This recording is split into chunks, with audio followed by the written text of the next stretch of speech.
5, 7, 1, 2, 3.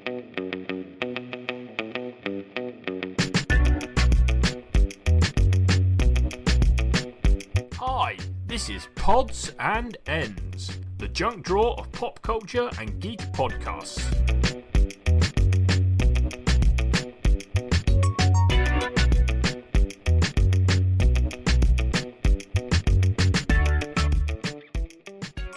Back again with the Pods and Ends. Yeah, that's it. Little freestyle on my way in. What up, y'all? It's Pods and Ends. Brian here. And Shelby. The artist formerly known as Sophie. I don't know what happened there. And I'm Phil. That's better. Stick with what they know. Sophie Phil Yes. McGraw. Formerly And his Sophie new Dahl. album, God Bless Texas, Beer, My Dog, and My Tractor. Okay. So what are we doing today, Brian? We're carrying on where we left off. Basically going through all of our segments and coming up with 5 things in each category that sort of tell people who we are. We're introducing ourselves to the greater world based on our 5 things in certain categories, which is probably still confusing. So hopefully you'll get the hang of it when we get started. But in our previous episode, we did movies, TV shows, and books. So now we're going to transition into songs, games, and sporting events. So this should be an interesting one, I think. So first and foremost, we're talking about music. Everybody likes music. Music is Why great. are you so weird? I don't know. I can't help it. Sophie, Sup. what are your 5 musical moment? No, actually, just songs. I think we're doing songs. I did songs. Hopefully everyone else did. Yes, I did do songs as well. Far out, man. What's your jam? Excellent. Big Bang. Big Bang. Big Bang BTS. So Big Bang. I do get a Wow. little bit obsessive with the music that I'm into. So yes, that could have been one, but I decided to give you all, I stuck to the brief. I am an onion when it comes to music tastes. I just happen to be on one layer at the moment, but I do have lots of layers. So one of my, I'd say probably now the band that I've loved for the longest is Muse. And Nice. yes, and the song I went for is Hysteria.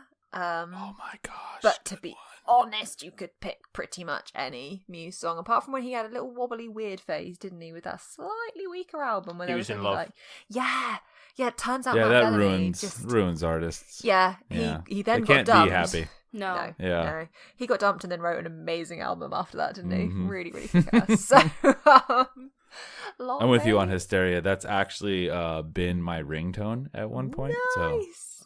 there Yeah. you go. It's that and Stockholm Syndrome as well is always a Yeah, that's a good one. yeah, massive favourite. But yeah, Hysteria. I mean, Muse, they've been with me since those awkward, angsty teen phases that I seem to have never left. So that's why Muse is still with me. That's why you're a Sith demon. Yes. Next up, I also have a sort of penchant for I dabble in a bit of metal every now and then. Mostly, it's like the Finnish symphonic metal, but this is not the metal that I've gone for today. I went for 2 Minutes to Midnight by Iron Maiden. Oh my. I love Iron Maiden. I've loved them for a really long time, and it's one of the ones that is when it comes to like rock and metal and things like that, it's one that Phil and I strongly disagree on, because for a long time our music tastes were very similar, and then I kind of dove off into slightly more metal territory with Iron Maiden. I love so much of Iron Maiden stuff. His sort of, they feel like movie soundtracks to me, like epic fantasy killing dragons kind of movie soundtracks. I think that's why I like it. I think his voice is amazing as well. Yeah, metal and concept albums go hand in hand. Yeah. They do that a lot. Yeah, and it just it really floats my boat. And I went for 2 Minutes to Midnight just because it's a real belter. And we did listen to it once at 2 Minutes to Midnight on New Year's Eve, didn't we? We had Planet Rock Oh, well playing. done. Yeah, they played it on 2 Minutes to Midnight. It's just amazing that. Then I'm going to sort of change the taste because obviously I can't remember what year it was, but I have to put Gangnam Style on this because that song has defined like however many years it's been since. I mean, I want to say it was out when we got married, so I want to say it's nearly 8-9 years old now. Yeah, it's got to be close to that. Yeah, and it was. I mean, I can just. I remember hearing it for the first time. I remember seeing the video for the first time and just being like, "What is this?" I would have it played at my funeral. To be honest, that is how much of this song. Like, I was maid of honor at a wedding, and the bride and groom said at one point, "Oh, this next song is for the maid of honor," and it was Gangnam Style, and I got up and did it, and everybody kind of like petered off. And just kind of watched me do it because I learnt the dance a few years ago because Phil just had a run of doing a lot of late shifts and I was left on my own for too long. And this is what happens when I get left on my own for too long. I learnt the Gangnam Style dance in my kitchen and it's just, yeah, to me, it's brilliant. But what it did is tie in nicely with my next pick. Is it piqued my interest in K-pop because I was like, what is this? And then I was like, who's that girl? She's a K-pop artist as well. It was Hyuna. So I then found her band 4 Minutes. And it just, that was my entry point. I'm sure it was many people's entry point into K-pop. But funnily enough, it's not actually the kind of K-pop that I like. That is just in its own category that deserved its own place. Because you can put it on anywhere and I will get up and do the dance to it. But I'm gonna put that to the test. I think it's like my bat signal or something. I don't know. You just play that if I was a superhero and I would arrive, basically. Doing the dance. Yeah, exactly. But it's actually not the kind of. I actually like K-pop with a bit more attitude. I'm not too into the sort of overly sort of sugary K-pop, which K-pop can be associated with. So I went for as my next choice because I can't not have a BTS song in here because they are very much my jam at the moment and we're going to go see them in a few months, so it's all about them at the moment. And I went for their song Not Today, which is it's got heaps of attitude.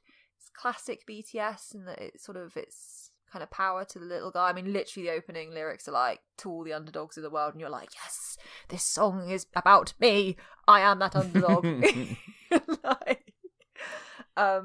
And so, yeah, at the moment, I'd say Not Today is a good summary of the kind of K-pop that I'm into. And then my last choice, just so that you don't all completely give up on me that I have terrible music taste, is November Rain, because I'm also a big Guns N' Roses fan. I've loved them for a very, very long time, and been to see them a couple of times as well. Liked the Splinter Band as well. I almost put one of Velvet Revolver's songs down that Duff and Slash set up, didn't they? That were cool. But yeah, and I just was thinking for a while of Guns N' Roses songs, and November Rain got me through some tough times. That song did. So it's just a great song. I like the second guitar solo. I know. I think I could probably do all of the lyrics to it as well. But yeah, I like the video is just amazing. It's amazing. It's starting to rain, so the best thing to do is jump through the wedding cake. Yeah, because it's the only rational choice of getting out a little bit of rain. It's like peak Axl Rose, isn't it? It's just so it really is. Yeah. The Use Your or Lose Your Illusion albums, whether good stuff. No Appetite for Destruction, but it's good stuff. Makes me think of this question we had to do for an icebreaker at work. I know, right? But it was, what song would you sing karaoke to? Mm-hmm. And I thought that was a really interesting premise because it may not be your favorite song, but it's a song that you think you could get up there and not embarrass yourself with. Oh, mine would be Bohemian Rhapsody. Yeah, I would have said Bohemian Rhapsody as well, but I would embarrass myself. There were a lot of those. Well, if you're going to do a karaoke song, do a sing-along, because then people aren't listening to you anymore. Yeah. That's a good point. Mm-hmm. Yeah. Let It Go. Living on a Prayer. Let It Go. They were two very different songs. Everybody would sing. I wouldn't. I would leave the building. Get you singing. We hang around in the wrong... You hang around in a very different group than I hang around in. Yeah. I'm just saying, the sort of people I hang out with, you play Let It Go on, they're all singing. That's more than I needed to know about you. You've taken this too far. Podcast over. Yeah. So yeah, that's my strange. Yeah. little All right, mistake. Phil. One upper, please. Okay, so firstly, approximately 2 years ago, we went to America, to Vegas, and we stood at the fountain. Is it the Bellagio? Yeah, that's it. Yeah. And Who else was there? you two were there as well, and Sophie was. yeah. And we just met for the first time in, real life as such. It was as you going like to really call it. well. And the fountain started and the display was going, and then a song came on. And Proud to Be an American came on, and it was just, one of those moments you'll never be able to take back. I just remember That's a Shelby good had way her to put head in it. her hands.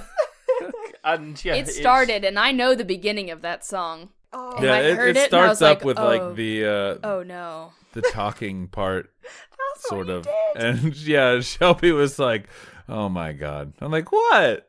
What?" You all were like, what? And I was like, oh. And then yeah, it got proper. I Going. mean, I think we'd known each other an hour. Yeah. roughly. And because you guys were so excited for this fountain show, Yep. and that's the song that It was- comes on, and I it was was thinking, oh my god, perfect. I don't think anything could be more American. Hashtag America. It was If only an eagle had flown over with a gun. Exactly. And it's just a song that, I don't particularly like that sort of music, you wouldn't say, generally, but it's up there with one of my all-time favourite songs now, so I had to put it on my list. that would be your funeral song.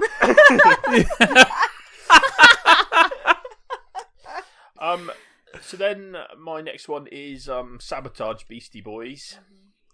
That's a good one. Sometimes you need, you're at the gym or you're doing some exercise, you need that extra boost. And it's my go-to, get motivated, You get psyched. my get psych mix. And yeah, I like a lot of Beastie Boys and that sort of music. And then I've got Boom Boom by Momoland, which are again a Korean pop band. What's the thing? Stockholm syndrome, in it, where someone like locks you up and then you end up falling in love with them or something. What are you trying to say? It's kind of like that every time we'll go and do something in the kitchen and we'll put some music on, and the next thing I know, I'm just getting, Blasted. with K-pop music, and I think that's why I like hip hop now, to be honest. yeah. Fell down the rabbit hole and took you with me. Yeah, so I bop along now, basically, to it, and it's a girl band, 9 girls. Now 7. No, well, they're currently 7 because 2 of them are off. See, I know quite a lot about them now, which He is does. embarrassing. He knows more than me. But I can't not put K-pop in, because if I don't have a day where I don't listen to K-pop, is an unusual day now, which I didn't think 10 years ago I'd ever say that. So, Good job, Soph. so yeah, I've got to have that, and you can dance to it. It's fun. They're energetic, and I like music that's a bit energetic. So, and then a life-changing album / song, Back in Black, AC/DC. So it's at the age of 6. no, well yeah, basically probably was when it came out, but at the age where we were just starting to find ourselves as young men in a world of the unknown, and we used to enjoy going.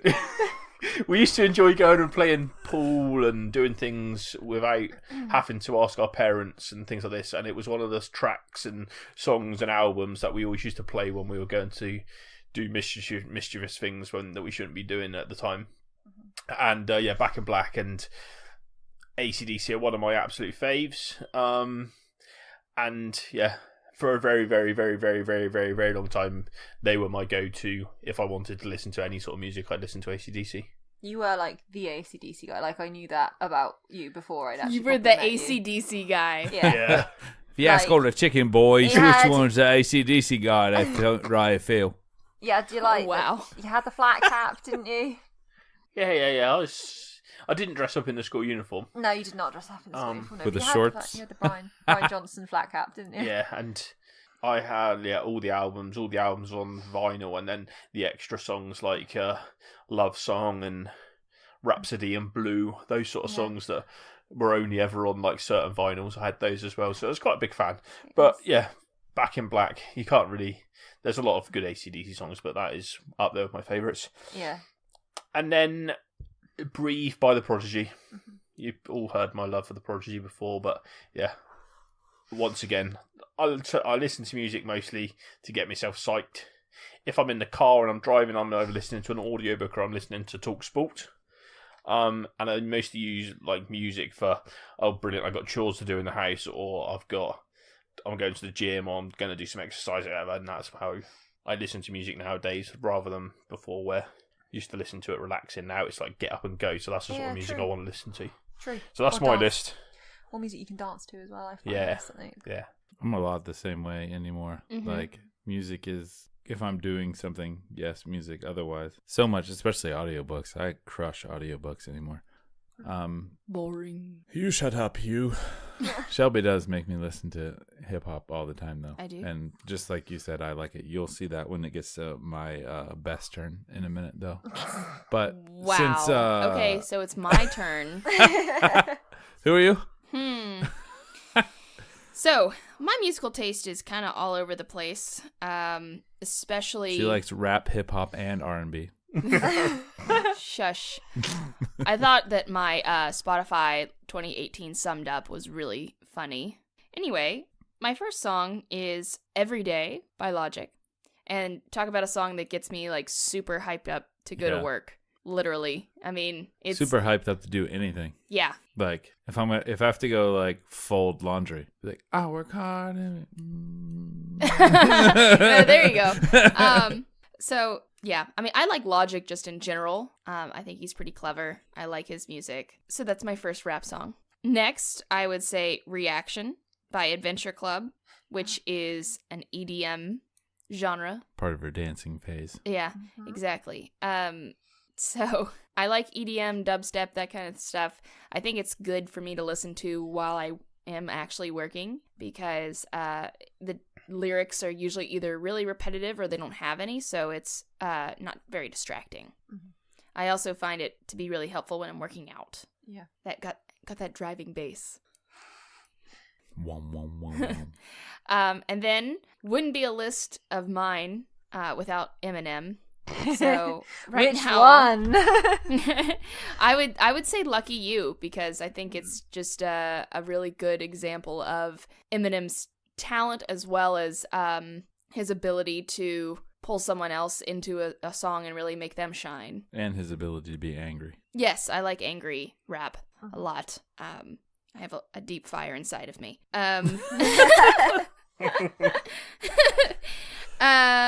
I also like She's Out of Her Mind by Blink 182 or 182 to some of you people. It just blows my mind that that's not been a universal thing. Yeah, 182. yeah. My gosh. Blink 182. But- Weird that it's weird that a whole country can be wrong. Yeah. I like something that's kind of more alternative. I didn't get into like all my emo music on here, but this is kind of borderline. And then finally, had to have some ABBA. Voulez-vous. Oh, okay, nice. When your number one for 2018 is Eminem and your number two is ABBA, I mean, I feel like you're winning. Yep. Shelby's something. won this episode. You don't need to even bother saying Yeah. yours now, Brian, actually. I beg to differ. So yeah, after getting done saying I don't really listen to music anymore, music has actually kind of been a big deal. Used to be a rock star, just saying. Yeah. Weird flex, but okay. No, just kidding. Yeah, so music. I basically picked a song from each type of genre that I either like now or was really into at some point. So to start off, my metal is a big thing for me. Metal, like it. That's what I use for working out, getting motivated, and things like that. And one of my favorite types of metal is Viking metal, And the quintessential Viking metal is Amon Amarth. And I went with Twilight of the Thunder God, which is just so good. Good song. I can listen to that song on repeat probably for like an hour before I'd get tired of it.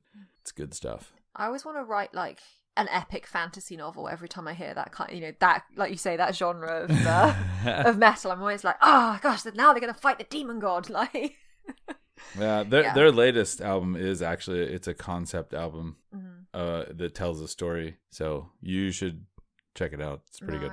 Nice. Good Viking metal, fun, angry stuff. Next, I went to my punk rock roots. I had to put a NoFX song on here. They were basically like, I was the guy that liked NoFX to people that didn't know me very well when I was in college. You know, they'd be like, who's Brian? Oh, you know, the dude that likes NoFX. Oh, yeah, right. That guy. So I put Linoleum because I love that song. It gets me jiving, man. It gets me rolling. And it's one of the ones that, like, I've kind of fallen off of that type of music, but I can still listen to that song and really enjoy it. So good times. Next, I'm going to slide into my emo or anti-emo, as I like to call them, because he often sings about not, oh, darn, I lost the girl, but more like, I don't really want to date you anymore. Sorry. So Death Cab for Cutie, and my favorite song of theirs is Title and Registration, which is actually a I'm sad for what happened song. But then he has songs like Tiny Vessels and things like that talk about, I just used you for the summer, tee sorry. So, yeah, this Death Cab is another group that I can still listen to and really enjoy their music. A lot of that, my list is that, I think. It's examples of stuff that stuck out from genres that I still like, even though I used to listen to all kinds of things in these genres, and I've kind of lost interest in some of the other bands, but these are my highlights. And the next one, this was one of my major bands for a while that never got quite the popularity I think they deserved, because they kind of did their own thing. They were kind of ska, but not really, and kind of like indie rock, but not really, and almost punk, sort of poppy, half emo, I don't know. It's The Impossibles from Austin, Texas. And the song I chose was 8 Ball, because that's the first song I ever heard from them. It was on like some sampler from a record company, I think, that my brother got. And he actually didn't like the song. I was like, what are you talking about? It's the only good song on the whole thing. So our taste in music was a little different. But yeah, if you haven't heard The Impossibles, get your Spotify going. It's good stuff. And then last but not least, because like Phil, I have homogenized into my better half's musical tastes. Except not really for the EDM stuff. I still can't really with that. Though I do like Skrillex because he's good at what he does. But for the rap scene, for the longest time, couldn't stand it. Like, I was like, I don't understand this. It's other people's music with people talking over it. Why is this a thing? But I've realized now that there's nuance to it that I just wasn't picking up before. Or something like that. I don't know. But Middle Child by J. Cole is my go-to. If I am driving home and I don't feel like listening to my audiobook, maybe I've just finished one and I don't feel like starting a new one, something, and I just want to like chill jams, J. Cole is pretty great because he raps about stuff that's not money and women. He actually raps about things that matter. What he says is pretty profound in my opinion. It's really, if my kids are going to listen to stuff like this, I would much rather them listen to him than some of the look at all the money I got songs, you know, which to me doesn't make any sense. Why is it popular for you to listen to other people talk about how rich they are? But, you know, I digress. So that's me. That's my awesome taste in music. You're welcome. Nice. I feel like we need to have a chat when this podcast is over about our metal days, actually, Brian, because it's Oh, I'm still solidly in it. I still listen to it. That's probably still my most listened to, unless Shelby's around. She doesn't care for it. So the compromise is we do what she wants. Anyway. Thanks, Brian. I really enjoy it down here under this bus. Anyway, again. So yeah, moving now on into games, and we're going to do board games, computer games, video games. I don't know, any kind of games except sports, because that's a different category. So Phil, if you pick sports, hurry up and scroll out some other things real fast. So anyway, games. You walk into the game room and immediately take 14 damage. Soph, lead us off. Okay, I have not a single board game in this list, just as like a bit of pre-disclosure there, just because I am into board games like, you know, especially with Phil and co-op, but generally they make me want to like throw my eyeballs across the room because I'm not very good at them. And Phil is really good at them, and I am a bad loser. Hey, listen, it's not your fault that you have to be paired up against unbeatable magic. Well, this is the thing. Honestly, he's like obscenely good at, like, we have to handicap him in Cluedo now because he can just get it, and it is so maddening. So he has to have like less cards than everyone else because he's anyway. Let's not talk about. Our friend Blake was like that, but we always said it's because he was usually the one explaining the rules, and he would leave out parts so that he would win. But I don't think he actually did that. He's a pretty clever guy. Yeah, I don't know. They're just But anyway, so mine are all video games. I have You're Final so Fantasy. digital. Which one? 10. Oh, see it. Okay. It is Go ahead. like for me. Don't worry, there's another Final Fantasy on this list. Okay, good. But 10 for me, just absolutely. It's weird to think of video games defining you, but honestly, so many of these ones on this list did. I think just think about the amount of time you put into them, and Yeah. I mean they're just like a movie or a book or a TV show. I think. Yeah. So some of Except- the older ones, like Yeah. new games. If Fortnite defines you, you should. No. just yeah. But anyway, Wow, but also judgy. yes, that's me. I think for me as well, like it was the thing that me and my brother did together. It was like, you know, you would get home from school and you would not do your homework. You would play video games instead until your parents got home and then were like, "Why haven't you done your homework yet?" That's not how my mum sounds at all. Anyway, I can actually do a really good impression of my mum, but I won't because Phil will roll his eyes. Because I'm trying not to turn into her. So anyway, Final Fantasy X, yeah, it was a really defining game. It was around about that kind of, I was 14, I think, ish. I might be a bit out there, but it could have been about 14, 15. And it was the big one for me was it was the one that I played through and completed by myself without my brother, where Final Fantasy VIII, which is the next one on this list, I didn't. I got as far as the Lunatic Pandora, and then my brother completed it for me, and I watched him do it because I'm not very good at video games. But my enthusiasm is higher than my ability. But to me, like it's like you said, Brian, isn't it? The Final Fantasy games, they feel like you're playing in a movie. And actually I really wanted 15 to make this list as well, but I had to be ruthless at some point, so I went for nostalgia, even though I don't know, maybe 15 might even be my favourite at the moment, I'm not sure. The reason 7, before I can hear you exhaling over there, Brian, the reason 7 isn't on this list is because we never had a PlayStation, so I was always a Nintendo family. And then we borrowed a friend's PlayStation that had Final Fantasy VIII, and that is how we got down the Final Fantasy rabbit hole. But I loved 8 because I loved Squall.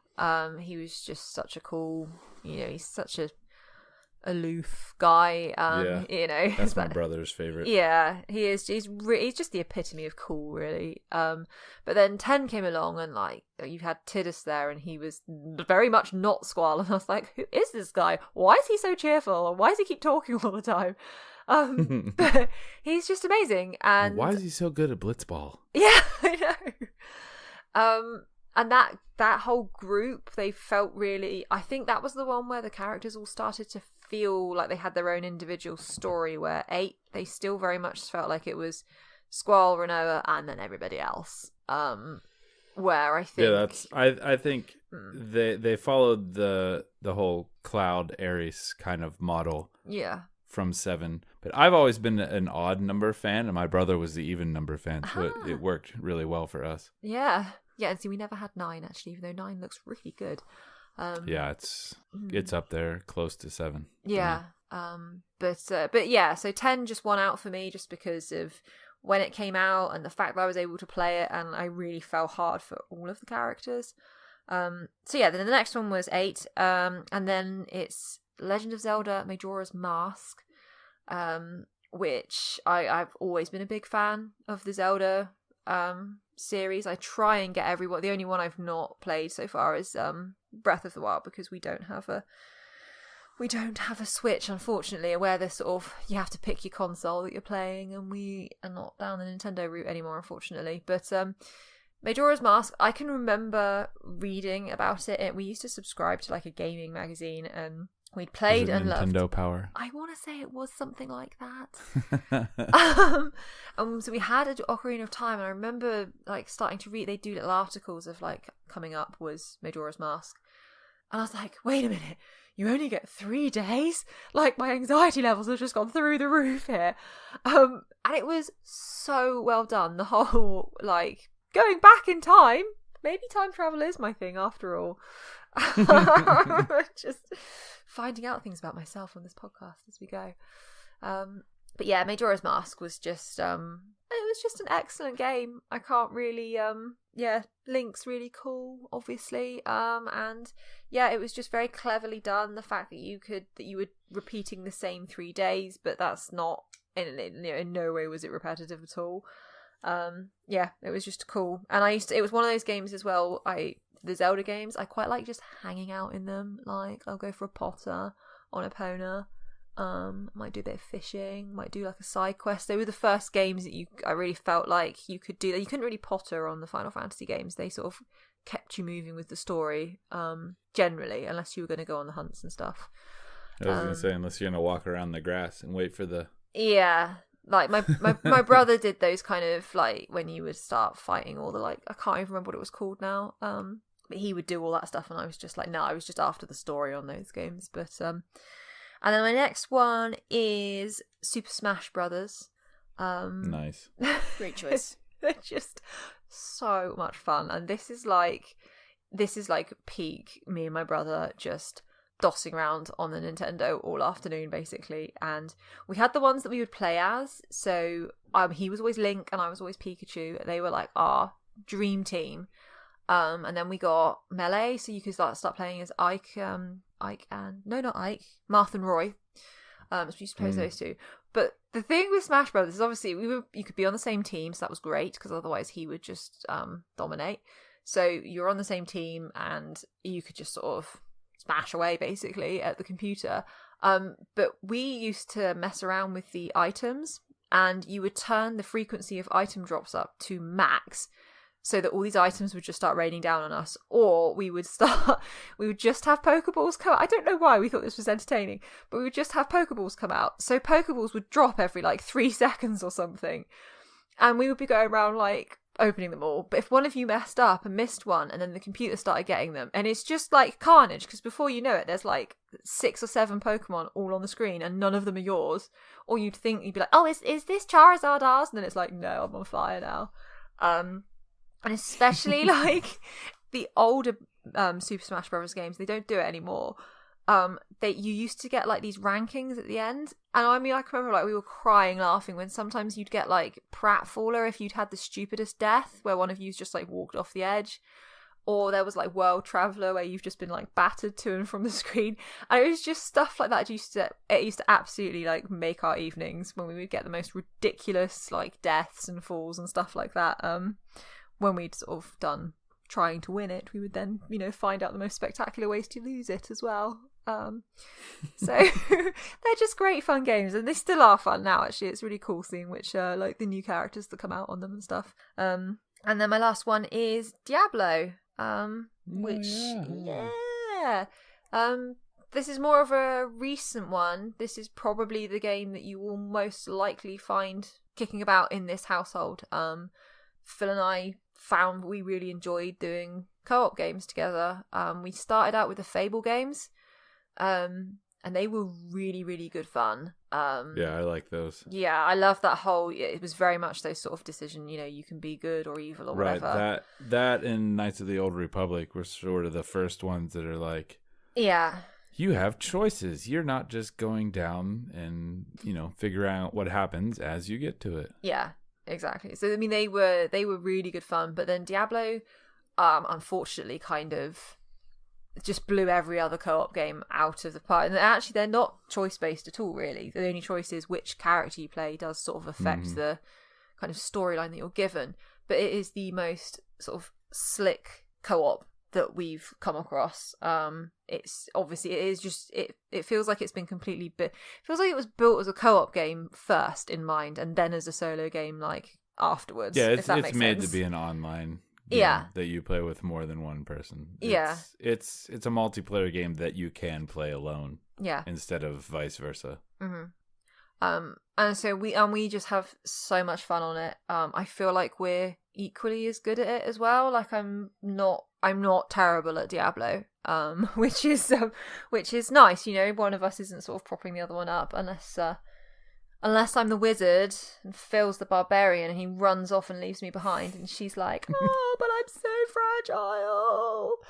I mostly forget I'm even playing with you, to be honest. I just go and... So Phil is either barbarian or crusader. He tried the monk out once and then was like, I don't like this. Oh, you had to think about Too it. I subtle. just like beating Not stuff. a subtle character. Whereas I'm Yeah. there as like the demon hunter. I'm like, I'm laying this trap. I'm poisoning this enemy. And Phil's like, what were you actually even doing that entire fight? And I'm like, oh, the reason everyone was going at half speed? Yeah, that's because of me. Oh, the reason that you were like immune for... Oh, yeah, that's me.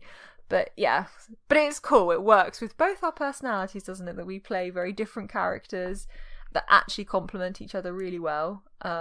So it works, If Phil had wanted to be a wizard, I'd be like, well, there's two wizards. We're just going to die all the time. So yeah, cracking game. We need something to come out that is as good.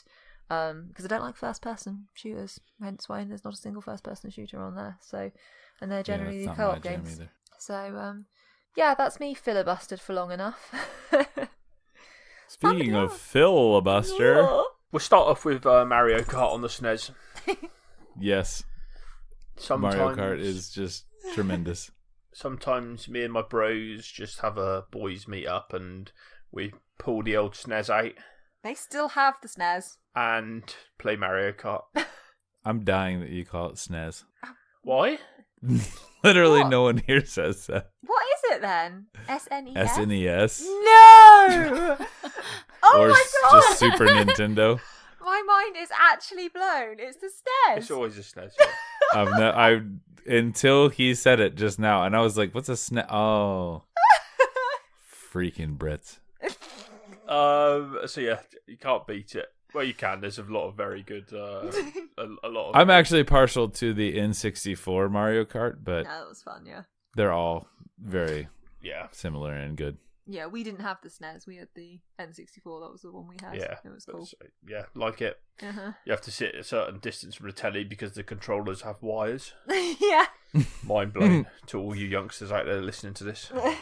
Honestly, yeah. But Kinda you never got forget that that's a problem thing, of too. your controllers running out of battery, Oh my gosh, yeah. did ya? So No, you did not. Do you remember when the N64 had the rumble technology as well? And you're like, your controller would shake. But it had this pack that used to clip onto it to make it rumble. Yeah. Mhm. Oh. Time Crisis. I used to play it on PlayStation. Time Halcyon Crisis days. with a rumble pack on. Okay, and then the next one is FIFA 13. So Now, why 13? because it was the one that me and my brother played to the levels that the CD probably ended up not working anymore. We had a really good team. We built a really strong team together, and it just evokes a lot of memories of playing a lot of FIFA together.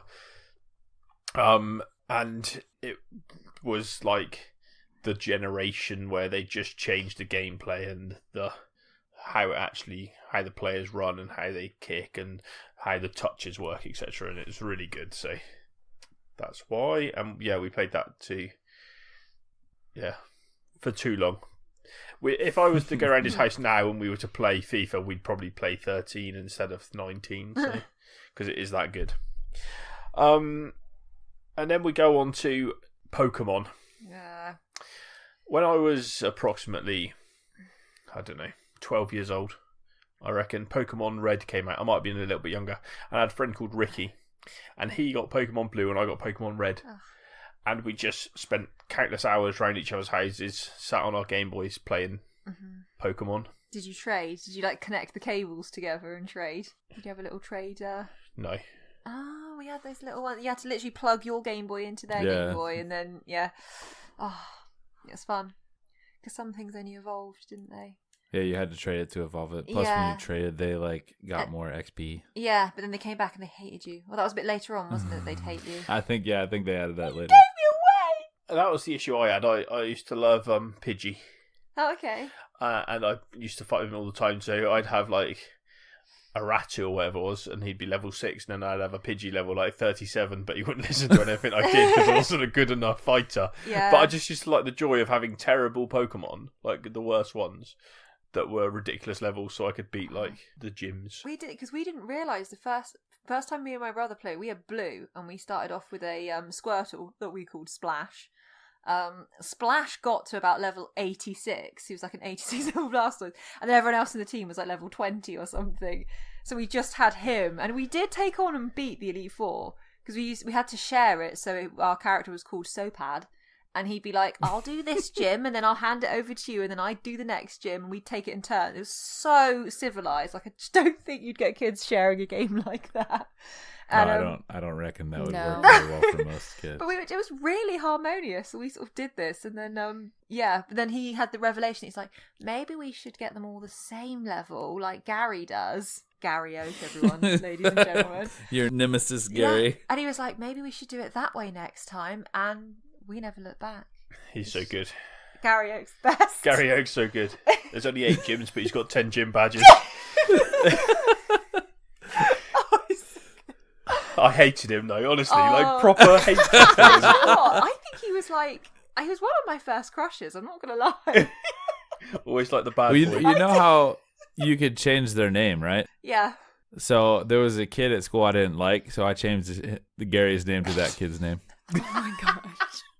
That sounds like a very Brian thing to do. I did. I'm not even kidding. And then we go on to a board game. Yeah. The ultimate board game of all board games. Oh. Chess. He's so Oh, for frustrating. God's sake. He's so frustrating. I Literally what I said, Brian. I adore chess. That I'm not- tracks, actually. If you didn't like chess, I would think that was weird. Same. I don't like chess.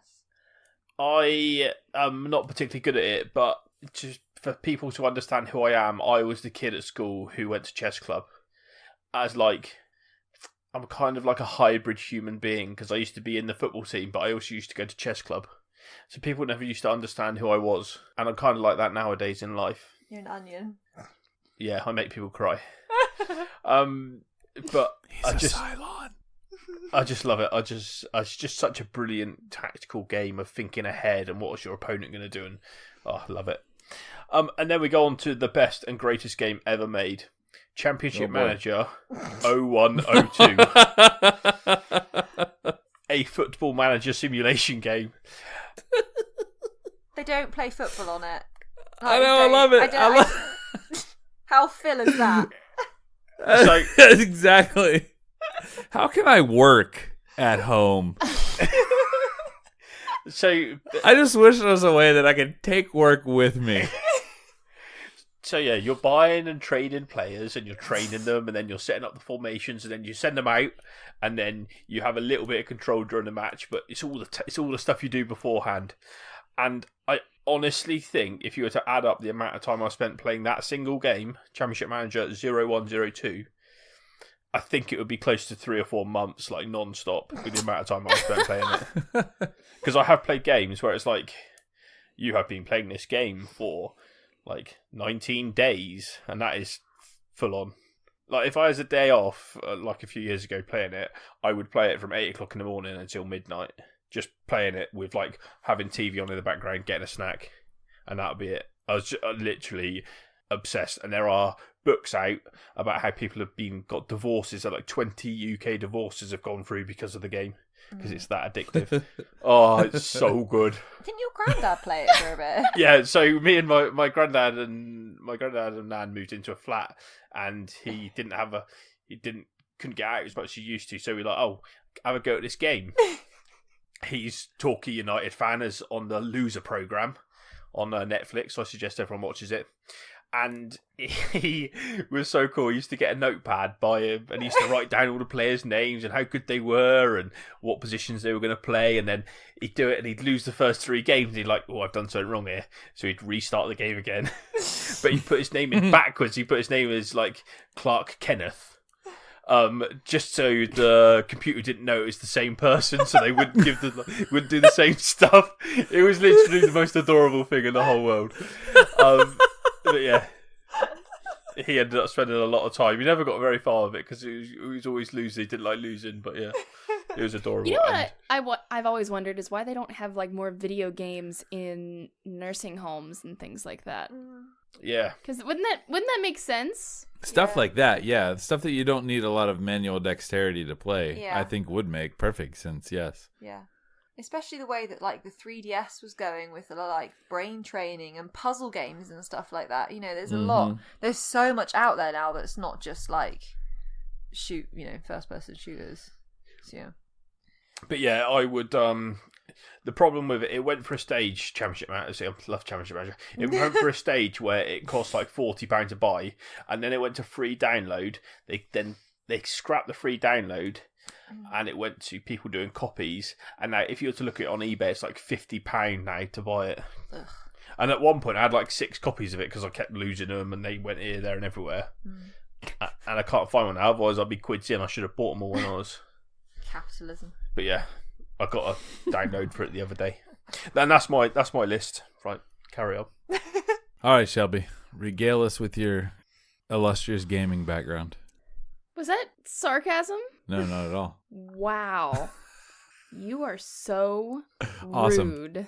Okay, so Edit. Awesome. as you know, no surprise to anybody, Horizon Zero Dawn is my favorite game and the best way to describe the kind of games that I like to play. Truth. It's single player, storyline, puzzle game, but you also have to do stuff. I like that there's like a really an intense storyline with a lot of side quests and things. So, plus the graphics are beautiful and amazing, and It's a very, very good looking game. it's so involved. So that is my favorite game and probably the best way to describe the kind of games that I like to play. You have to be a bit clever with Horizon, don't you? You don't have. It's not just like Yes. you can just mash buttons and kind of get away from it, but the best way to do it is to think about how Not you in need to. the bosses will destroy you. Yeah, the if you bosses just have that absolutely button will. mashed. You have to do things smart. You have to really think about things. There's a lot of puzzles like where you have to listen to audio clips and figure out what it means so that you can open things up. So I think that's why I like the game so much, is that it isn't just It's not all about the Twitch. Exactly. It's more about playing it smart and figuring out how to defeat certain things to unlock stuff. Plus, there's like it has the collectible portion of it. I mean, I've basically gone through and done all of those things as well, which I really enjoy. And I like unlocking the different outfits and stuff like that. I just recently joined a group online on Facebook it's called like Photo Mode Vault, and it's people who like to do games in photo mode, and then they post their pictures. And probably 80 to 90% of the pictures are from Horizon Zero Dawn because it's just that gorgeous. Nice. So, with that out of the way, board game, more like a party game, but Secret Hitler. I think that's a good game to describe. I like interactive games that I do like party games because I enjoy playing games with people who aren't quote unquote gamers, and that's something that we played actually with Brian's family when we were home for Christmas, and it was so much fun. Yeah, really. My dad especially, I think we talked about this already once, but yeah, he wanted to be a fascist so bad so that he could lie. So he could lie to people. That when he was liberal, he would play the game as if he was fascist. So we all thought he was a bad guy. And then the game would be over, and he'd be like, "Ha! I was liberal." We're like, "Dad, that's not the way the game works." It was so fun. But I mean, deduction games as well. That subgenre of games, I enjoy deduction games. But Secret Hitler is a really fun game to play, and a good way to describe how I like to play games with a large group of people. And then going back to some video games, I was obsessed with RuneScape. Obsessed. Nerd. I know. But it was so good. I mean, it's probably the only online game that I really enjoyed. I always forget that you had an MMO, like It was small time. Yeah, well, it was. I was one of those grindy people too that would sit there and chop down wood for hours just so that I could be like Man, a certain level. I needed you on my squad. 'Cause that's my least favorite part about those games. I mean, seriously, I would just sit there and like cut down trees for hours, and I don't even know why. I loved it. I mean, I do that in Horizon Zero Dawn too, is I'll go and like just shoot animals and stuff to level up on whatever, or to make sure that I can trade them in for a certain outfit or whatever. But I like doing that kind of stuff, and I also like things that have a quest with a side quest with another side quest. So, RuneScape, if you remember back in the day. Did you play that ever, Brian? No, I did not play RuneScape. I played many MMOs, but that was not one of them. Thinking back to those graphics, though, they were so bad.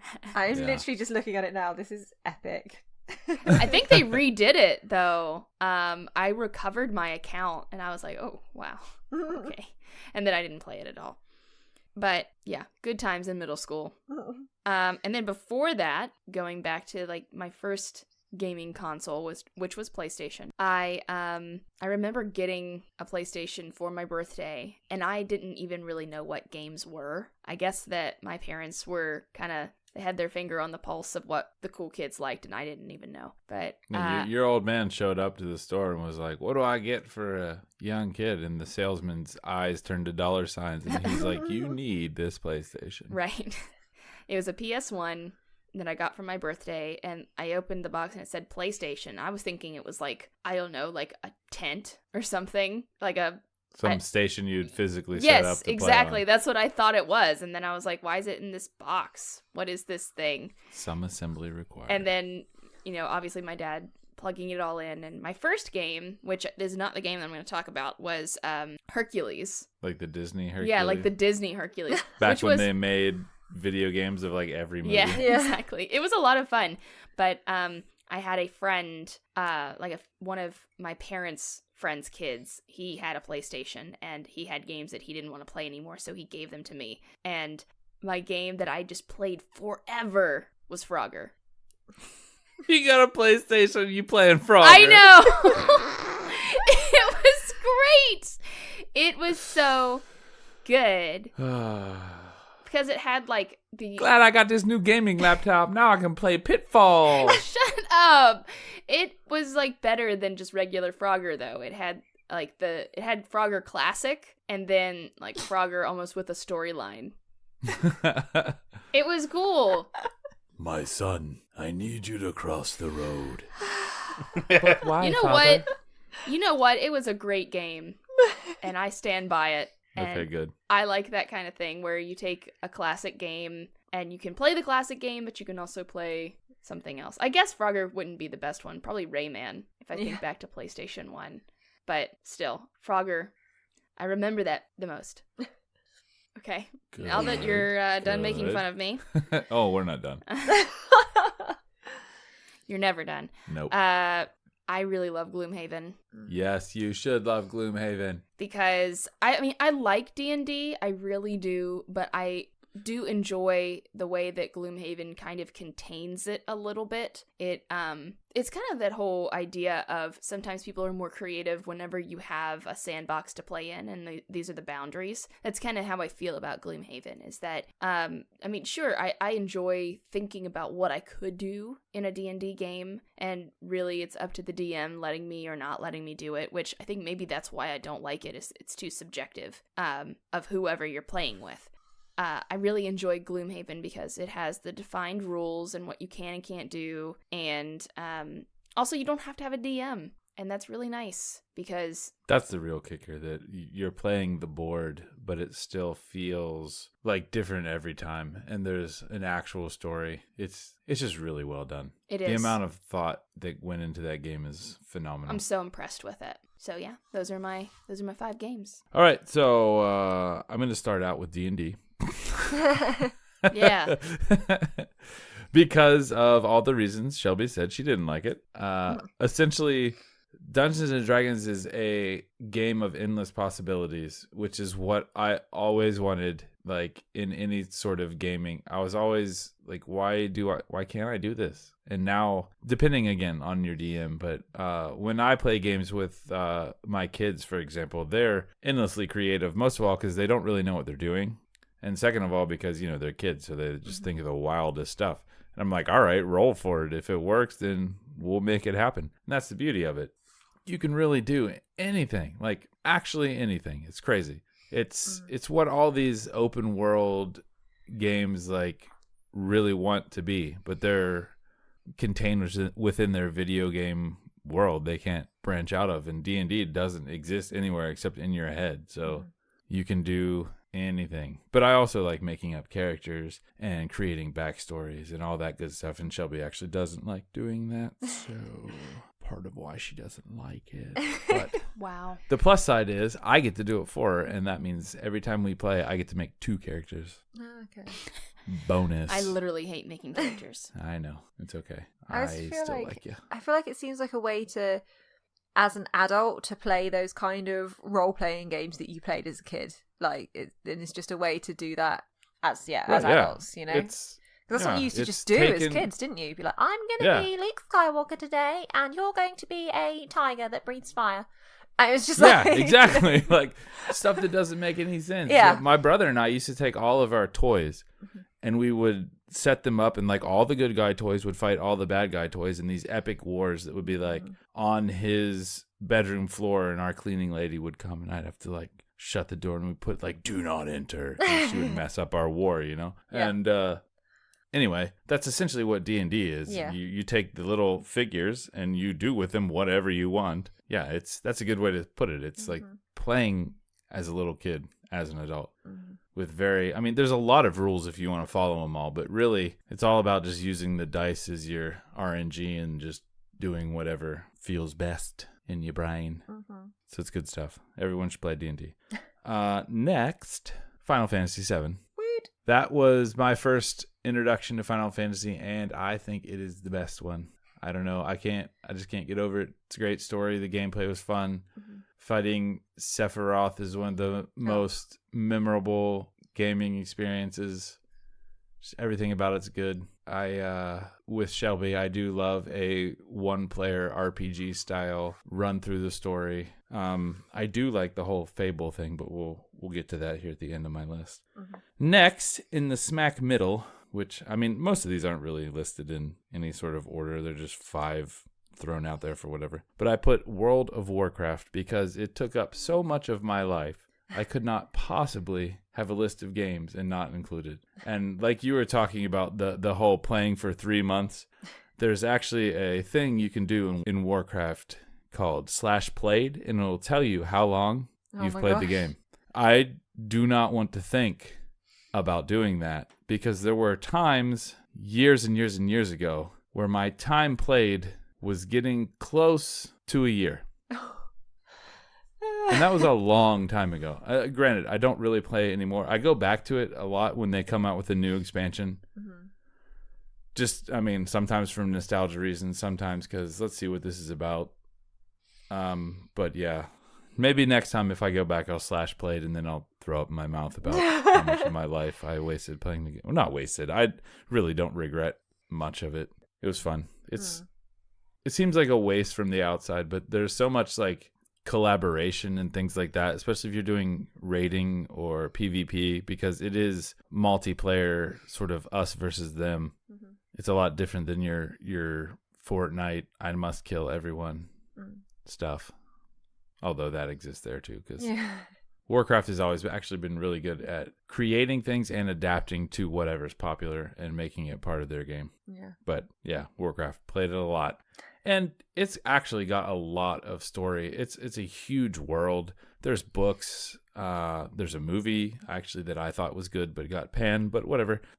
Warcraft is dope. So now I'm going to go back into Final Fantasy, but I'm going to do it a different way because I really like deck construction games where, like Destiny, you open packs and you're like, oh, this card's cool. I'm going to put this card with this card and I'm going to make this deck and then I'm going to beat people with it. I like that type of game because it's creative, even though a lot of times things fall into, well, you can make whatever deck you want, but if you're not playing this, or this, you're going to lose to everyone. Yeah, I hate that. That's unfortunately a downside, but with the Final Fantasy trading card game, it's really not like there's not a meta that usually ends up happening with things like Destiny or Magic or, the countless other deck construction games. Sure, there are higher win chance games, but I mean, my brother has played in a tournament where he won, and then I've like randomly made up a deck and beat the deck that he won the tournament with. And then he's played other random decks that destroy the deck that I beat his winning deck with. So it's really a lot more up in the air. Plus, it's all these Final Fantasy characters that we both love. So win-win. Yeah, the Although art looks beautiful. Yeah, the art is pretty good. I will say, though, I like the dice aspect of Destiny. It's a really cool thing I wish more games would add. However, it doesn't seem to have really made a difference as far as, keeping a meta away. It's not like if you roll perfectly, maybe the dice make a difference, but they're really not as much of a wild card as I thought they were going to be in the game. But I do still like it. Anyway, to my point I was going to say earlier about choice, my last addition is Knights of the Old Republic, because that game is fantastic. That is like pinnacle Star Wars, and I really hope that the games they're coming out with are something of that level, because the Battlefront games have not been what I expected, though I do think the story mode in Battlefront 2 was good. They did a good job with that. I mean, as far as the story, the gameplay the story mode's essentially a tutorial for multiplayer, but the story's good. I'm hoping for much more out of this, but honestly, new Star Wars games have I just don't know what they're doing at the moment. It's the weakest link by far of the new Disney era. But yeah, Knights of the Old Republic was just, first of all, it's one of the first things that was ever in that way back time. It was completely choice based. So good. Lots of good memories of playing that. Was it for PC? I played it on Xbox 360. Right. Maybe regular Xbox. I don't remember. Yeah. I had this brief period where I went away from my regular PlayStation. I don't even remember why I bought an Xbox. It was probably on sale or someone gave it to me. I don't know. But I had an Xbox, and that's what I played it on. Yeah, it's a complete, it's like it's my Star Wars Achilles heel. I don't know why I never, played it. I don't think, because we had an Xbox at much later in life, though, I suppose. So whether that's why we sort of missed it, but we were still, faffing around on the Rogue Squadron games when I was younger. That was all we had, which were great fun. But I feel like, Knights of the Old Republic would have been absolutely my jam. It's one gaming regret I have. Yeah, it's really good. I've heard whispers that they're going to remaster it at some point, so maybe you could pick it up at that point. Yeah, it does show its age now, especially graphically, and some of the gameplay is clunky versus newer games, but still good, and definitely good memories. Yeah. All right. Yeah.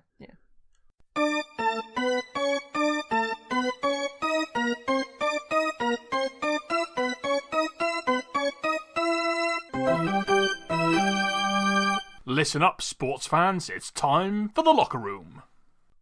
Getting up to Phil's time to really shine here. Moving into sports. But before Phil gets to show us his, true side, we're going to start with Soph. So, Soph, what is your sporting news? So we obviously this will be a short one for me.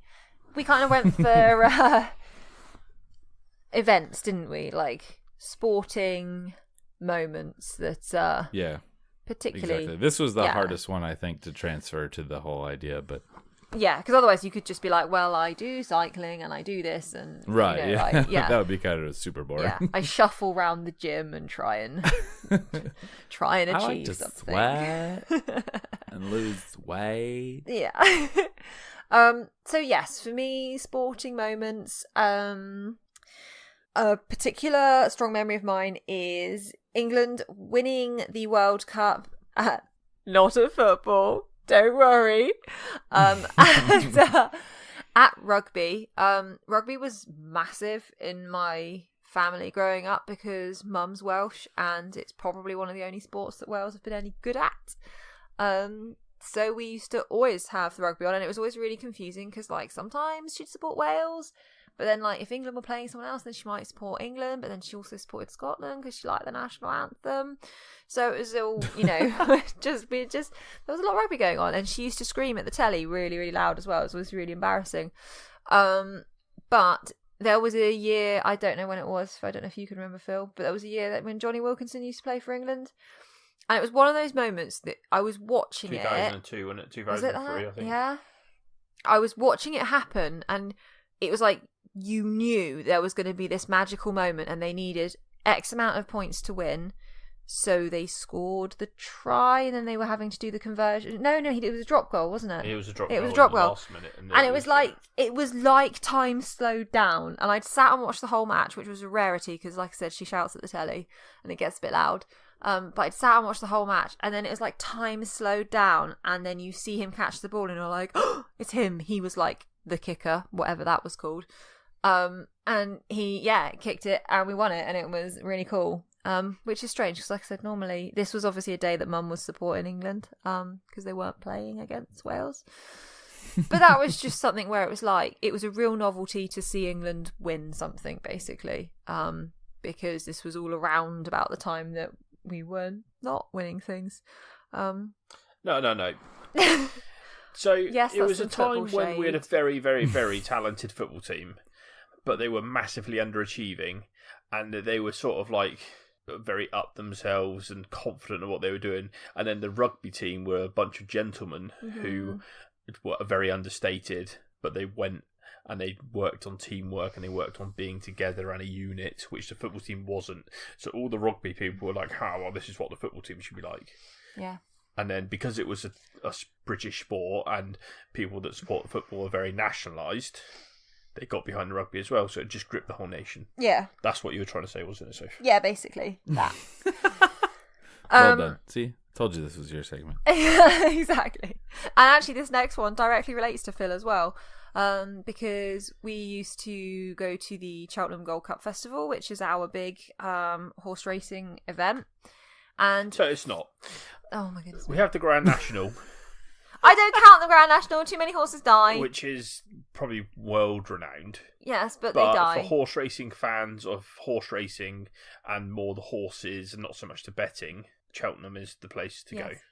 But bringing it back to the betting, Phil had put an accumulator on for this particular festival, and 2 horses had already come in, and the third horse was racing. And the third horse was way too small to be a racehorse. Honestly, it's like a Seabiscuit kind of story. And this horse was too little and shouldn't really have been winning, but was doing all right, but was still like an outsider. Anyway, Phil had done the maths and said, if Catch It is the name of the horse, if Catch It wins, him and his friend were due to get about £2,000 between the two of them. You'd put about £2 on, hadn't you? Or something like that. We put £6 on and we actually won £3,800. Was it 3,000? Oh, is that right? So we knew there was a huge amount, and this little horse had like the heart of a lion, and I just saw it coming around the bend, and then this little, it was just the most adorable. He was like 15.5 or something, wasn't he? He was tiny for a racehorse, and he just 2 big horses either side of me bustled through the middle over the last fence. Oh, it was incredible. He was an absolute darling, and then they won, and it was really cool. So yeah, that was a really great moment. And then I've said this before, I think in our very first episode, but going to see a baseball ball game in Korea. Baseball ball. in Korea was just like hands down the best. I couldn't even tell you the score. Don't know who won. It was the experience of being there because they had all the fan chants and stuff, and it was just and I was a bit reluctant to go when Phil was like, "Oh, apparently you've got to go to baseball if you go to South Korea," and I was like, "Oh, really?" But it was amazing. We still sing the chants to each other, like just around the house today. We've tailored them now so that we include our dog's name in some of them.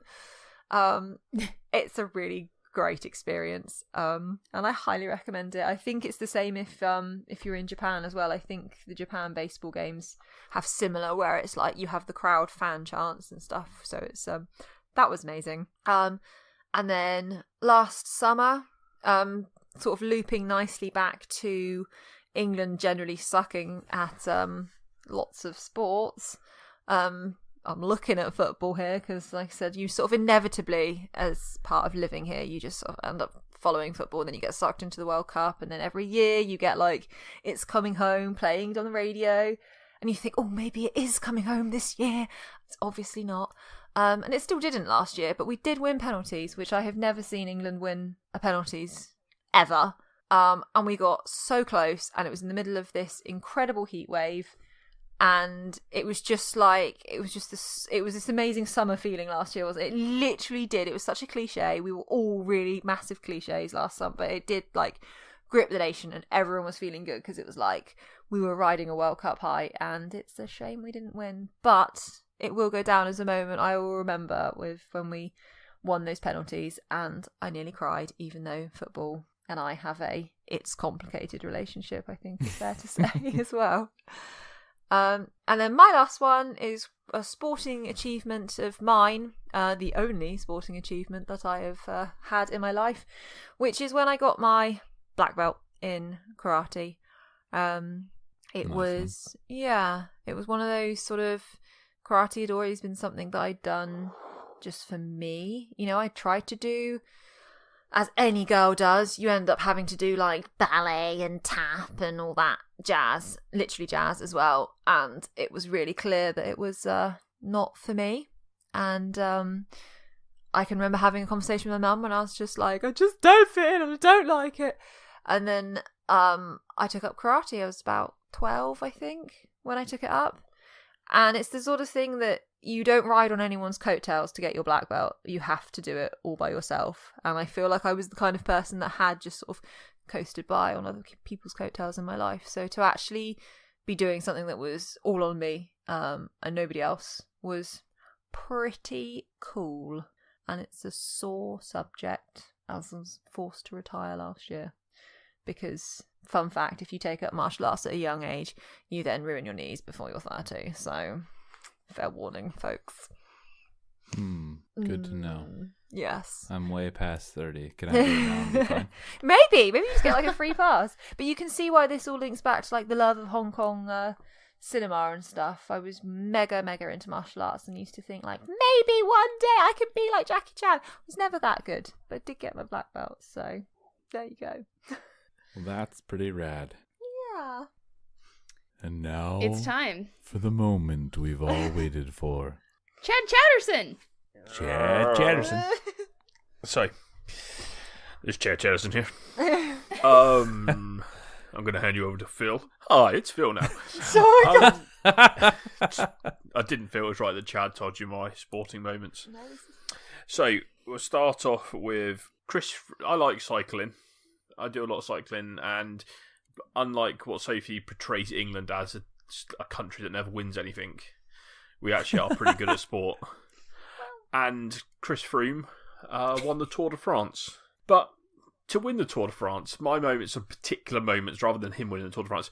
He had a crash on Mont Ventoux, which is a very famous mountain in France, in the Tour de France, and his bike broke, and there was such crowds, because they have like 100,000 people up these mountains, and there were such crowds that he couldn't get another bike, and he went to the panic station of, what on earth am I going to do? So you've got these guys cycling up this hill, he's fallen off, and then what does he start doing? He starts running up the hill, because he didn't know what else to do. So he's literally jogging up the hill after these people on bicycles, waiting for another bike to turn up, because his bike would just been destroyed by a motorcycle running over it. And it was just one of those moments of, I just love this man so much that he's not going to stand there and not do anything. He's literally so determined to win this race. He's actually going to try and run up this mountain to still stay in contention for the race.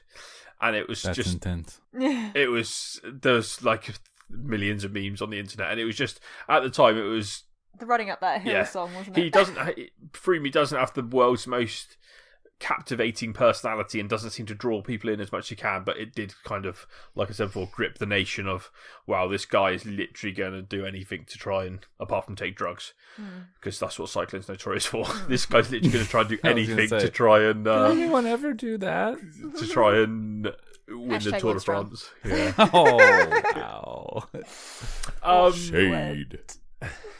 So then we have my dad. When we were younger, he did rowing, as in like Oxford versus Cambridge, or I can't. There is a big one, isn't there, in America? That like We know what you mean. I know what you mean, I guess. When they have Yeah. like I do. Henley. I know. Henley. That might be. I think like Harvard come over and rowing it and I was going stuff. to say Harvard, yeah. And he did that as younger. He rowed for Paul, and we spent a lot of our youth going to various seasides and beaches and cheering on various crews. So we had a wonderful athlete, Sir Steve Redgrave, and he is probably our greatest ever Olympian, in my opinion anyway. There are cyclists now that are better, but I don't think that they're enduring the sort of pain that Sir Steve Redgrave had to go to, because they have a lot more technology and, you know, sports scientists, etc. nowadays to be able to keep them at prime condition. But we were watching it, and it was in Australia, so it was Melbourne. And we stayed up, or got up early, I can't remember which it was. And we sat there together, and we both cried watching Sir Steve Redgrave win his 5th gold medal in 5 different Olympics. That's over a 20-year span. And it's just a defining moment of, like, this guy has literally put everything in, given 100% to do this. And then he retired afterwards, and I was an emotional wreck. And I was only young. What was 16, I suppose, say. But, you know, maybe even younger, 14. But yeah, incredible. And the guy's literally, he does a lot of charity work as well now. He's a knight of the realm now, Good chap. which he deserves to Good be. chap. Now we're going to go flip side. We're going over to the US of A now. And this was only, was this last year, Soph? No, this was 2 years ago. I think it was 2 years, yeah. So 2 years ago, we're watching WrestleMania. And the Hardy Boys, everyone knows the Hardy Boys. They Of course, yeah. Yeah. Household name. they had a stint of about 8 years away from WWE. They went to fight for TNA because they had some issues with drugs and drinking, etc. And they weren't the brand that WWE wanted. But they re-signed, and in a shock move. I, at the time, was reading a lot of press, listening to a lot of podcasts, all sorts of stuff, and no one knew they were going to do it. And they appeared at WrestleMania on the night, and it was just one of the best sporting moments ever. If you want, like, Google Hardy Brothers reaction videos, because it's really heartwarming and hilarious all at the same time. But that's probably quite accurate as to what it was like in our house. It was like screaming at the telly, wasn't it? Yeah, because the way that they came out, and yeah, they all have like their notorious like songs, etc. their So entrance, yeah. their first 3 bars happened. It was like, oh my god, it's the Hardy Boys, and then they came out and they started dancing, and then they put on an amazing ladder match, which finished in Jeff Hardy jumping off like a 20-foot ladder Yeah. onto 2 other ladders with someone laid across it, and then it was just so good. Yeah. And yeah, I watched an hour documentary about it like later on and brought a tear to my eye again because I'm an emotional wreck when it comes to sport. And then I probably would have Catch It running up the Cheltenham Gold Cup hill. He was a special little horse. He's a tiny little horse, and like So said, he did win me a lot of money, but it was more than that. He put everything in. As you can tell, I'm a person who likes that if people put 100% in, then it doesn't matter if they win or lose. But he put everything in, that little horse, and it was incredible. But but it was of a time where there was some excellent racehorses. So we went horse racing a lot at that point, and there were some excellent horses, and it reminds me of good times. But that in particular, that champion hurdle that year was amazing. And then my final one is, and I have not mentioned it yet, football. So Tottenham qualified for the Champions League, which is the European competition, and their first ever game they'd ever qualified for this competition, I was able to go and see live, which was against a team from Holland called SC20, and it was ridiculous. It finished 4-3, which for football is very high scoring. There was penalties, there were men sent off, and I literally couldn't speak for like 3 days afterwards because I shouted and cheered and just done everything. It was just an incredible experience, and one I'm not ever going to forget. So yeah, that's why that makes my list. And yeah, I have lots of like honourable mentions. So you want to just keep going for the next 3 hours? Honourable mentions are out the window, but That's right. I have got one honourable mention of I have been lucky enough to win a couple of national titles at bowls, and they've been special. but yeah, they've been good, and I've been lucky to do it with like good friends and my brother and stuff. So yeah, nice occasions. But professional sports wise, that's my list. I actually did mostly like stuff that involves me. I guess Same. I'm self-centered. I am too. But that's because we'll go ahead and start with me, I guess. Yeah, that's the way. I don't watch a lot of sports. I'm just not very emotionally invested. But when I go to a physical event, I think I'm much more into it. I was in marching band in college, and I would say that that's why I was there and experiencing these games. But one game in particular stands out to me. It was my freshman year, and we got to go to the Orange Bowl, and we were playing against Clemson in Florida, and it was just really not fair. And we went and we were supposed to lose, and it was a complete and utter blowout. What was the score? 70-33? 77, I think. So, yeah, I think something like that.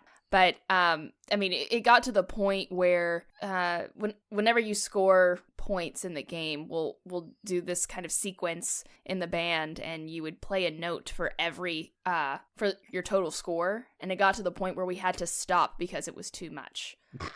And it was just so incredible. People were losing their minds. And I remember it's because West Virginia University is usually an underdog when it comes to a lot of sports. Mm-hmm. And they're except when they're not, then they lose. That's true. And that's just like being a WVU fan, is they win when they aren't supposed to, and they lose when they're not supposed to as well. So, whatever you expect to happen won't. Mm-hmm, absolutely. So that's my one like sport that I am not involved in. So I guess, I didn't do a lot of sports growing up either. The only thing I ever did was swimming, and that was just kind of like, okay. But as I've gotten older, and, trying to make sure I'm staying active and healthy, I started running, and I found that I really enjoyed it. So I have to say, number one was finishing my first half marathon. It was the first time I'd ever done something that I really wasn't sure if I could finish. And that was really scary, but so satisfying when I actually did. And it was one of the worst half marathon layouts I've ever experienced, so even weird. since. So you it was had this like out and back twice. Yeah, so basically you go out and you come back and you have to pass by the finish line and go out. Yeah, you have to see everyone there Yep. that's already finished, That's and already the people finished. waiting. Yep. And then you go Out like, another mile and a half and then come back. yeah. Oh. And it was just excruciating. And I really wanted to quit, and I had a goal of finishing, I don't know, somewhere under 2:45, and I actually hit, I think, 2:30, because the pacer, she saw that I was struggling, and she said, "Come on, we're going." I was walking, and she just like pulled me by my arm and said, "We're gonna finish this." And so we pushed, and it was absolutely incredible. Wow. So yes, It was good. that was a big I highlight. did a 5K that day. Yes, you did. So Last minute. I don't run. And then I would say is, finishing my first trail race. And this was probably when I was in the best shape for running. We went out to this preserve, which they're not even allowed to run on anymore. That was cool that you got to do it. I'm before glad I they got to do shut it the down. very last year. And I did a 10-miler. And I was extremely nervous for this one as well because I'd never run a trail race. And the very first thing you do is climb this ridiculous hill. And most people just blew their legs out at the beginning. And it was just really, It's really like up. hard. Like when you walk up it, you want to lean forward and put your hands down because it's so steep. And that's the first mile. And I remember doing it, and I just said, okay, I'm going to walk this. I'm going to run 10 seconds, then I'm going to walk 10 seconds. And I'm going to run 10 seconds, and I'm going to walk 10 seconds. And finally, I was at the top. And from there, I'm more of a downhill runner myself. I kind of just like let my body go and let it happen. And so I was able to do that. And there was especially a moment that was very highly technical and very steep downhill, and people started slowing down. And honestly, I should have as well because I could have broken my neck or something, but I didn't. And I felt really confident in myself and just kind of leaned forward into it. And it was one of those like, if I don't do this right, I'm going to hurt myself. But I just kind of went with it and got through it unscathed. And then I'm running on flat ground and trip over my own 2 feet. But I was really impressed with my time and performance that day. And it was a really good day. Another, I guess this is my 4th. Yes. It's also running, but it was, my first time doing a relay race. So it was a 200-mile relay race with 12 other people. And, I'd never done anything like that before. And, running as a team, I'd never been on a team like that. So it was extremely satisfying to cheer other people on and kind of pump them up whenever you were really tired. I mean, we were all sleep deprived and sitting in a van, so you'd run and then sit in a van and kind of get really sore. But crossing the finish line with everyone was extremely emotional. Everyone's like hugging and crying like, oh my gosh, why are we so stupid and signed up for this?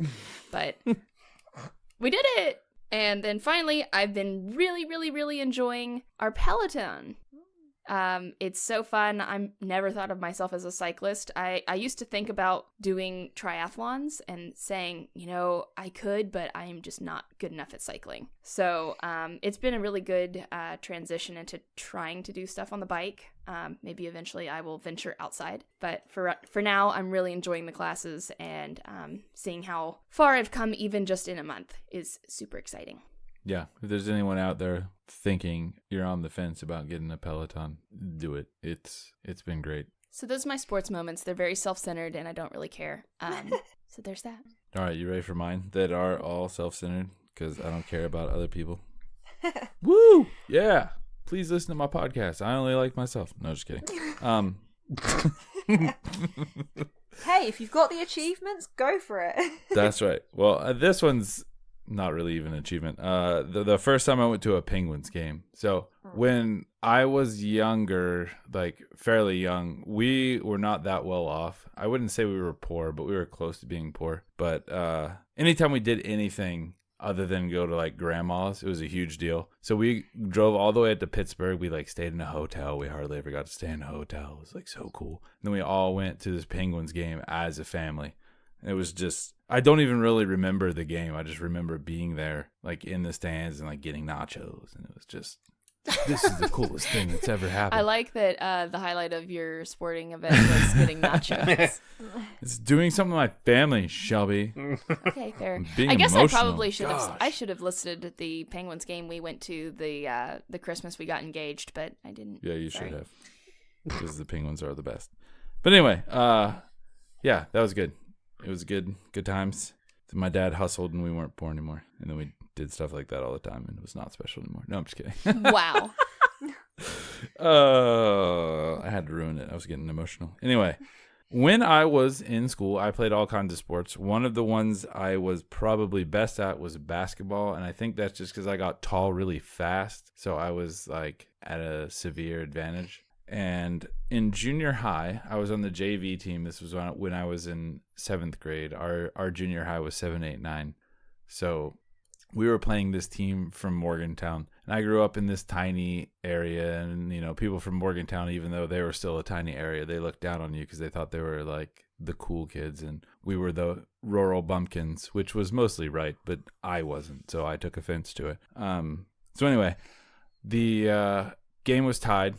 There was almost no time left on the clock. We have the ball. one of our guys takes it down and just decides he's going to pop a 3 because he wants to be the hero. He bricks it hard.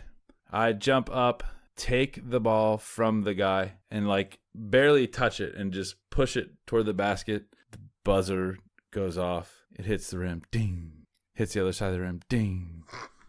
Whoosh. 2 points. Game over. We win. People are going nuts. I'm turned around, running back, getting ready to play defense. I'm so like focused on the game, I haven't even realized I've just won the game. So people are coming up to me, and I'm like, "What are you doing?" But the ball's coming, and like the varsity team that's getting ready to play next, like all came out of the locker room, and they're like, "Woo!" And the crowd is like insane. So that's my hero moment. Yes, it was in junior high. Yes, I am now 39. Yes, I am still holding on to it. Leave me alone.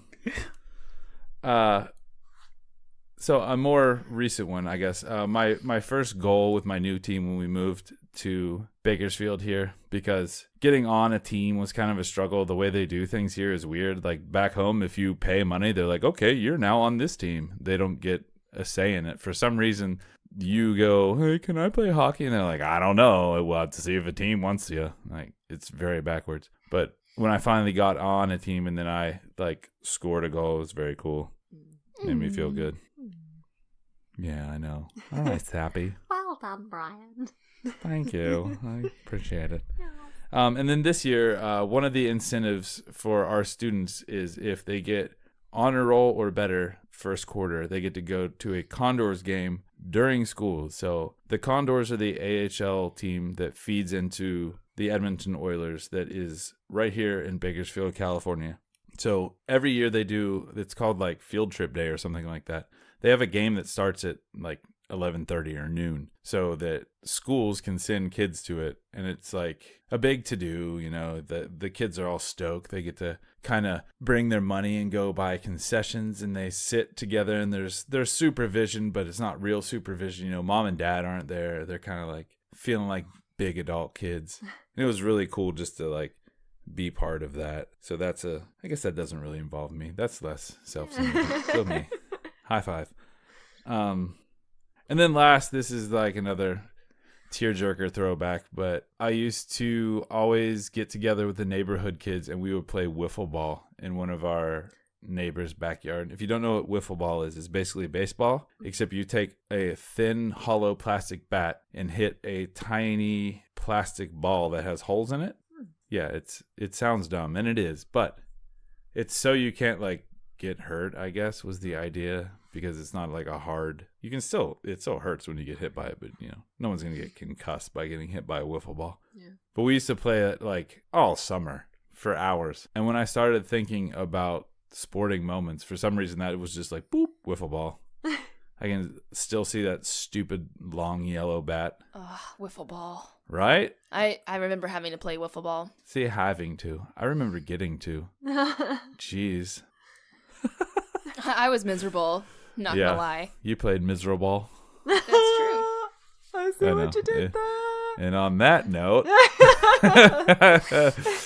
yeah, so, wow, this ended up being longer than I thought. But anyway, version 2.0 of 5 things. Maybe we'll split this up. It's too much work. So yeah, thanks for listening, everyone. Appreciate it. So shall we tell the good people where they can find us online? You can find us on social media at PNE_pod. You can email us the old-fashioned way at contact@podsandends.com. Or you can find our content online, podsandends.com. That's how it's done. Again, thanks for listening, and we will see you next time. Bye. Goodbye. Ciao for now.